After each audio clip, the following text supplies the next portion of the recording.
Okay, would you like to start off just with who you are and what do you do? Okay, my name is Jenny Chen. I just finished my PhD in genomics from MIT, and next year I'm going to be, or starting in September, I'm going to be a data science postdoctoral fellow at Harvard. Awesome. And so you're obviously pretty far along in your scientific career, so what made you want to come out and take this? Okay, well, I had 3 months in between my PhD and my postdoc, so I was looking for something interesting but educational to do, and somehow I stumbled on this course. For my PhD, I did short read sequencing on mostly animals that we find in zoos or animals you can just buy tissue samples from, and this course is about, of course, nanopore long read sequencing of wild animals whose DNA you can't bring back to the US, so I thought that was a really neat complement to my PhD. Awesome. And so most of the work that you've done has been more on the data science and processing bioinformatic Right. end. How did it feel to jump back in and, jump into a wet lab? To wet lab.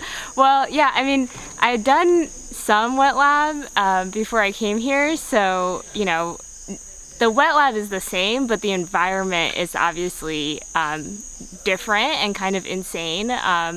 I'm used to working in a clean, cold environment with hoods and all sorts of fancy things to keep the area sterile, and we were working in this lab with like a thatched roof. It was really hot. We were reusing pipettes, which is like completely unheard of in the US, so it was definitely a steep learning experience for the wet lab part also.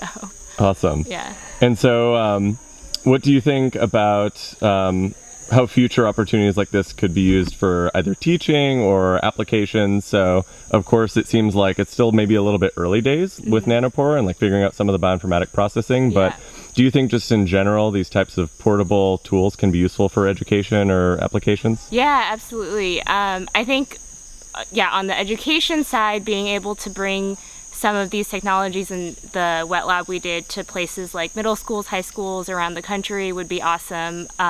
We're, of course, in Peru, but there's tons of really rural places in the US that also don't have great access to science equipment, whether that's for education or for research. So the setting, made this course a plus, but I think there's a lot of things I learned in here and other scientists could learn and bring back to the US in really interesting and effective ways.